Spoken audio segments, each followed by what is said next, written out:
The air in the pizza Plex was stale.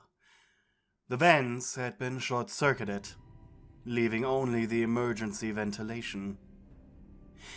This made the air in the Plex just breathable enough to not cause harm to anyone working here.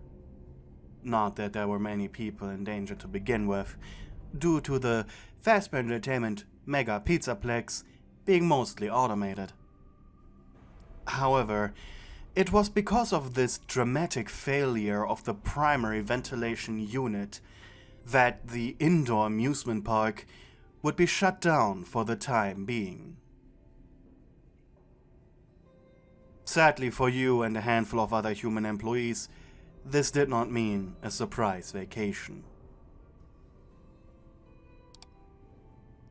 You arrived late in the evening, as always fashionably early, about 15 minutes before your shift, to clock in on that sweet, sweet overtime, baby.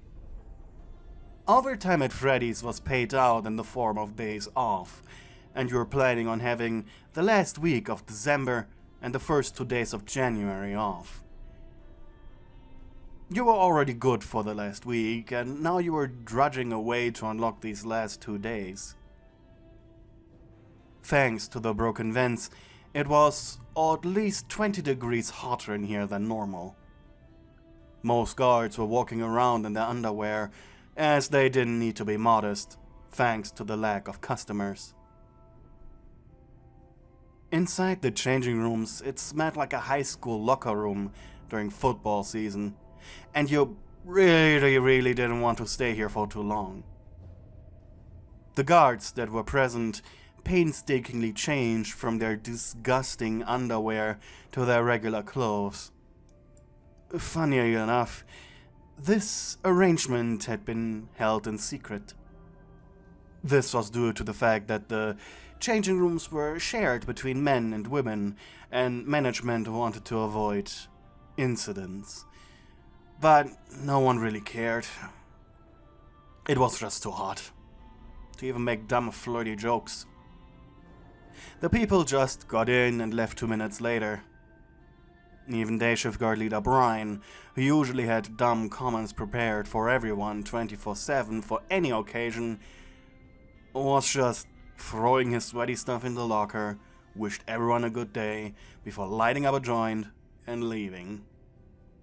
And when Brian didn't have any dumb comments to make, it showed just how dire and annoying the situation was. As you opened your locker, you noticed another guard, Dimitri Popov, aka Terminator.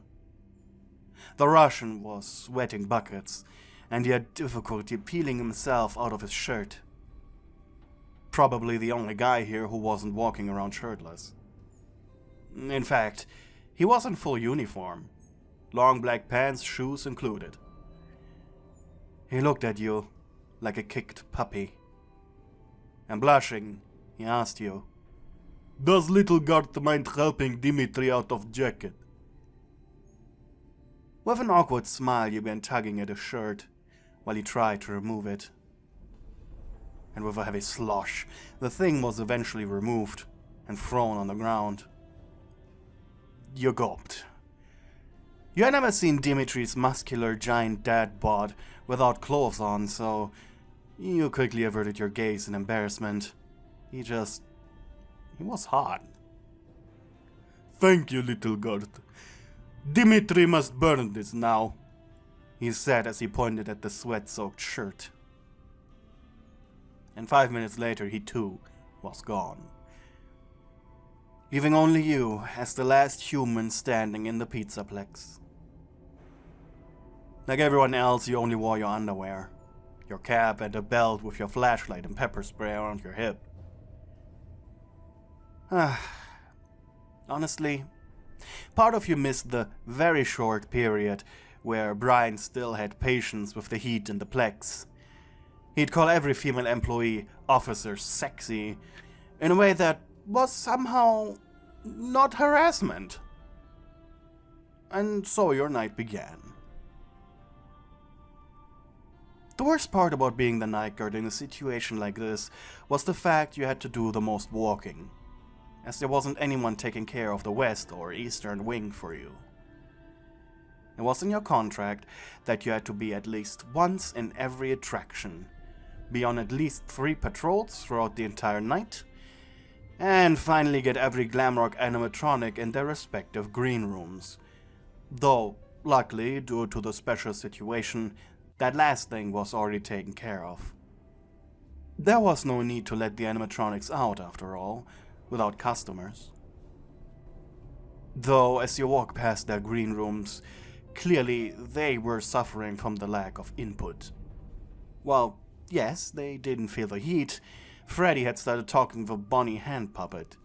Chica had been completely covered in grime as she repeatedly ate the trash in her room to keep herself busy.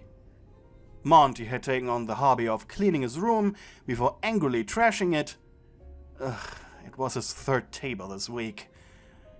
And it seemed like tonight he'd be at the 4th to the list.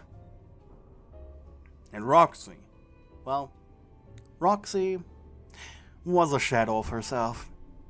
She just sat on her bed in the fetal position, repeatedly saying, "You're still the best. You don't need those brats to tell you that you're still the best. You're the best." It seemed as if the machines had just as terrible of a time as you did. Your wristwatch beeped, indicating the first scheduled blackout was approaching. Due to the terrible heat and air, the emergency generators in the daycare had been kept completely offline. The heavy pieces of equipment were brought into the daycare at around 7 p.m. of every day after the daycare closed. To power the spotlights around the attraction, to prevent the moon personality of the day and night themed animatronic from emerging. This was optional, of course, depending on the night guard. Moon was obsessed with his work, and he was diligent and loyal. The problem was that was to a fault. Night guards could request spotlights on or off at the start of every month. And you were among the people who just could not stand Moon. He interrupted your peace and quiet, and frankly, you didn't need his assistance. And so, since the lights were kept off due to the current situation, you had made it your goal to keep Sun active during the entire night, as annoying as the sun-faced animatronic could be. He still was less trouble than Moon. As quickly as your tired body allowed it, you made your way into the changing rooms, taking the big, heavy, industrial flashlight from beneath one of the benches and huffing the thing over into the daycare. Inside, the music was luckily turned off, and in the center of the play area sat Sun. He was anxiously looking around, but as he saw you approach, he quickly got up on his feet. "Oh, joyous day!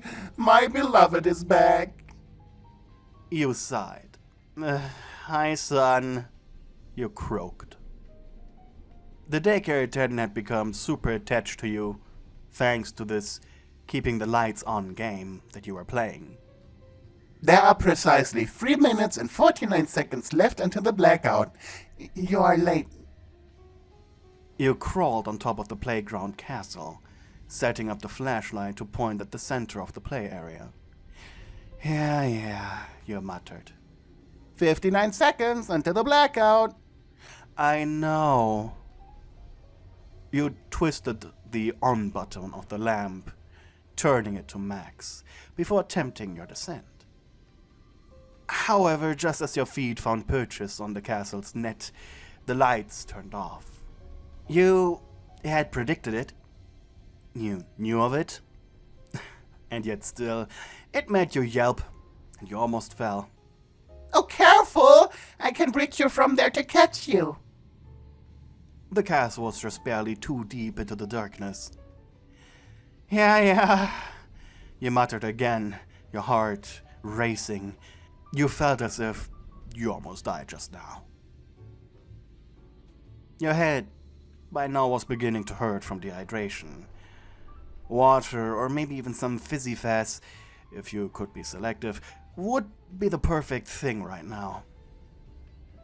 So after you reach the ground, you walk past the robot, who was happily clapping his hands, while you went for a drink at the daycare security office. Thank God there was still some sparkling water left. You emptied half of the bottle in one go, the belch following that, getting your proud applause from the robot. You did great with that one. I didn't even need to pat your back. Sighing, you put the bottle against your forehead, the coolness of the liquid making you sigh in relief.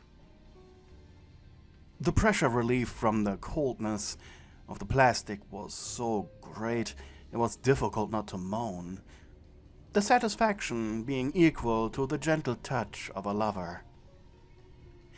Miss Guard, is it really that hot? You gave the animatronic a deadpan look.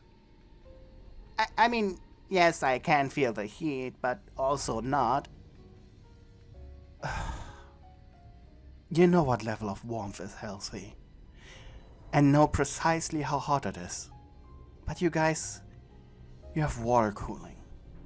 You're basically high-end gaming PCs that can walk. You have no idea how this feels. The robot took an offended step back. Sorry, I'm just really irritable right now. He tilted his head. I understand, I think. I'm not sure. He moved a hand over his head spikes in thought. You yawned as you place your head on the warm metal desk. You're thinking, or at least trying to. His mechanical mind was working on an idea, however. It appeared that it activated his adult content filter. He didn't quite understand why, though. Sun fidgeted lightly, which made you look up.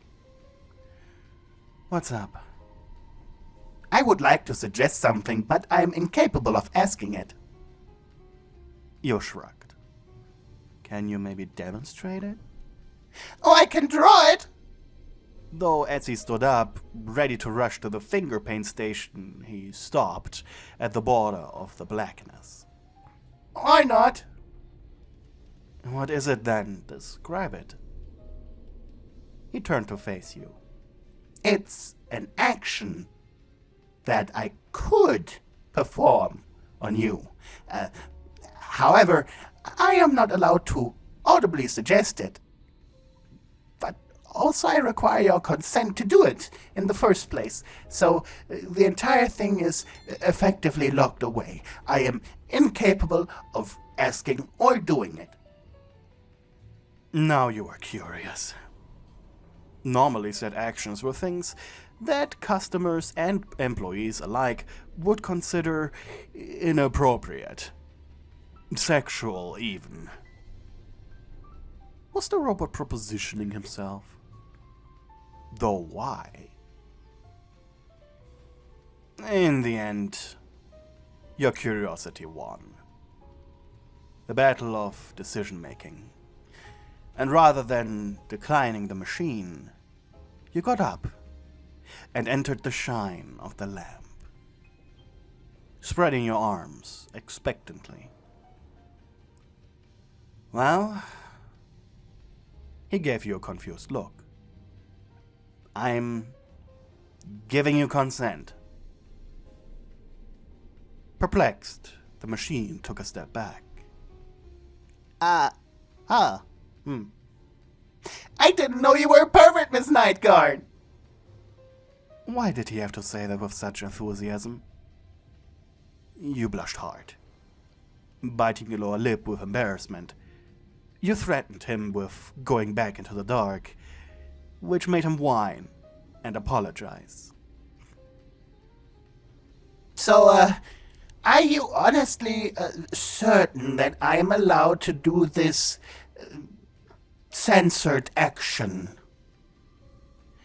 Yeah, sure. Not like you can make this any worse. You watched as Sun approached you. If you weren't used to the presence of the tall animatronics, you may have felt a little threatened by it, though he did try to make his walk seem casual. First, just a test to see if it actually works, He said, embarrassed. First, his fingers carefully slid across your outstretched hand, tickling you. Though, yes, you could in fact feel the coolness of his body. And that's when you realized what was happening now. The robot was being water-cooled.